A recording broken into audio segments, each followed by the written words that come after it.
Today we are visiting Tryon Palace in New Bern, North Carolina, here on the north shore of the Trent River. Before America broke away from the Crown and became independent, New Bern was once the royal capital of what was then the British colony of North Carolina, and the house was the royal governor's home. Governor Tryon had the home built in 1770, and it became the colony's first permanent capital. We're waiting for a tour of the inside of the home to begin.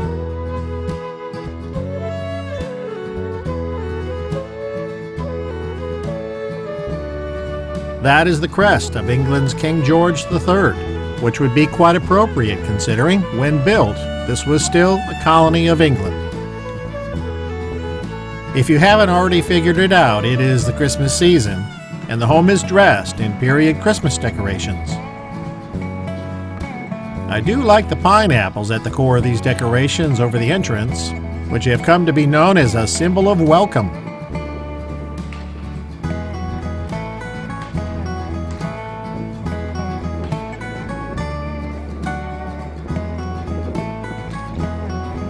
The tour is about to begin, so we need to go over to the front entrance.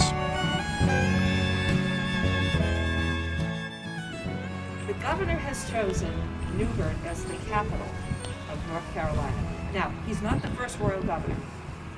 There have been 8 royal governors before him.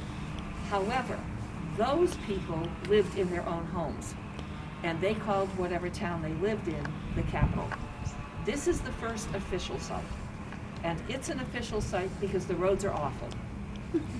Water is the easiest way to get around. We have the Trent River on one side, the Neuse River on the other. It's why most of the population lives here. It's easy to get to, and it's a busy port city, so it made sense. Tryon brought his architect with him from England.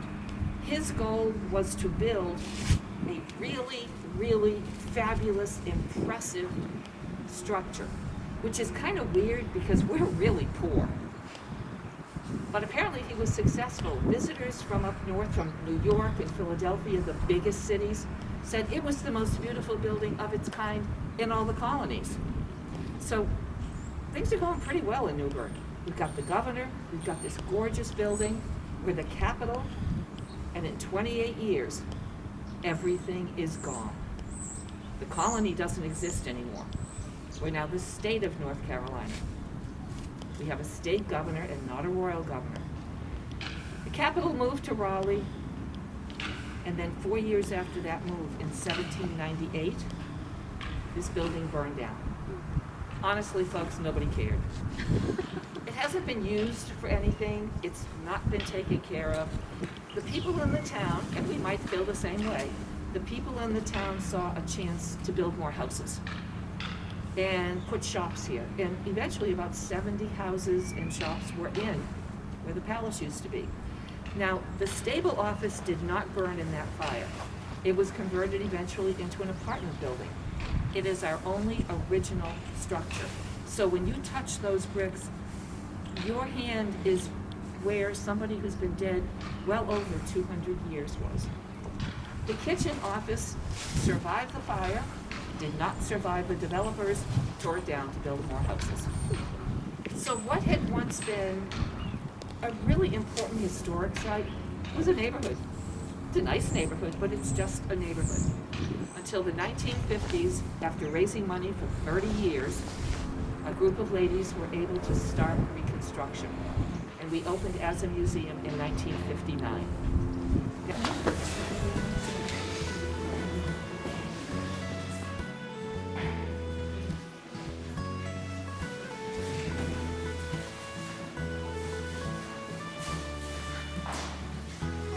But nobody was more impressed than a friend of his named William Draper. Draper visited here a year after the building opened, and he was so over the top about it that he created the dedication at the top of the wall, committing the building and the people who lived in it to art, morality, and justice. But it burned down in 1798. How do we know what it looked like? Well, we have a lot of information left by eyewitnesses. First, North Carolina printed its own paper money. lot of the colonies did. This is a sketch of the building on that one. So we know what the outside was. When they started reconstruction, some gone, the foundation is still here. So they know this is exactly where the original building stood, and you get a chance to see the original foundation in there. And then, a massive piece of good news, followed by an awful piece of bad news. The good news is they found the architect's plans. So that gave us the layout of the rooms, the structure itself. The bad news is, there's more than one version. So which one was the right one? They got the foundation. They took the measurements of the foundation, compared them to the drawings, and were able to say, this is the one John Hawks used. Hawks and Governor Tryon were both prolific letter writers and journalists, journal keepers.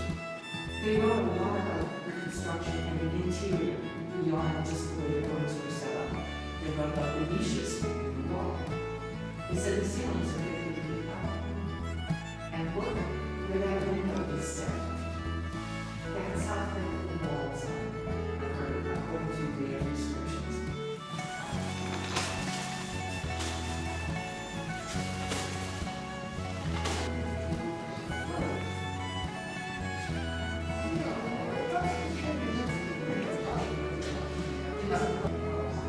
It would be very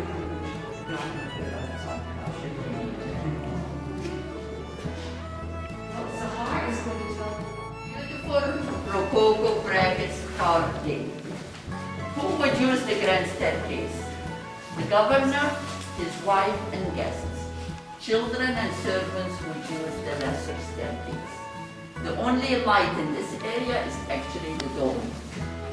I know we call them skylight, and we believe we invented skylight. But here it is from the 1700s when the first palace was built. Any questions? The housekeeper's office is right in front. Have a look. Here, probably during the dessert phase here, but also nearby. Now, on the dining room, there were 3 meals that were served in the palace, and that would be breakfast, dinner, and supper. Supper and breakfast were served upstairs in the bedrooms, along with the children's meals. The dinner here was a very formal affair, adults only sort of thing, and on a daily basis. I would think that the housekeeper essentially was in charge of the proper setting. Pipes and have some brandy and talk about the things that interested you. The ladies could then come in here, shut that door, have some privacy, perhaps enjoy a little game of cards. Cards were a very popular way of passing the time back then. And this game on the table here, ladies, that is called Blue. It is a game very similar to our poker. It's a betting game. So if you were lucky, you might even win a few little dollars here and there. And certainly, ladies, you would have the servants bring in some tea for you. A month and a half ago, you had seen the big tables here with the 12 chairs and the governor's chair, but right now we have it moved out for Christmas or for the holidays. Now, there was another form of the royal government. They were called the Assembly. They consisted of men who were elected by their peers. They were property owners. They were kind of the lower form of the royal government in the colonies at that time. They would not have met here. They may have shown up at the door with their decisions or their requests, that type of thing. Now, over here we have King George III. He was the king during the Revolutionary War and during the time of the governor's stay here. And Queen Charlotte of Mecklenburg-Strelitz, Germany, is consort of his wife. Charlotte, North Carolina, in the county of Mecklenburg. Both the city and the county were named in honor of her. Now, they had 15 children, 13 of whom lived into adulthood. Now, above we have the coat of arms for King George III. The lion on the left represents England. The unicorn on the right represents Underneath this in French it says, God and my right, meaning that the king felt it was God who ordained him to be king. It was not man's choice at all, it was God's choice. When you step outside at the end of the tour, you will note that we are about 2/3 of the way into the ground. That being said, it helped to supplement and create the ability so that the provisions would stay cooler.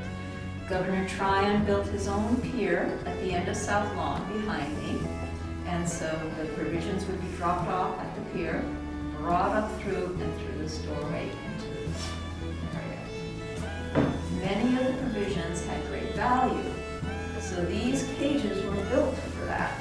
They were not built for people, they were to put things under lock and key. Some of the items would have been spirits, spices, teas from the Orient, and believe it or not, sugar was under lock and key during that period of time. The two people that had the keys were the butler and the housekeeper. And I'm putting my vote in that the butler had the spirit key to monitor that really well. We've moved over to the North Carolina History Center adjacent to the property, and this old clock mechanism above the entrance has caught my eye. It was made by Seth Thomas in 1911, installed in the City Hall where it remained until 1999, and now it is here, and it is about to strike 1 p.m.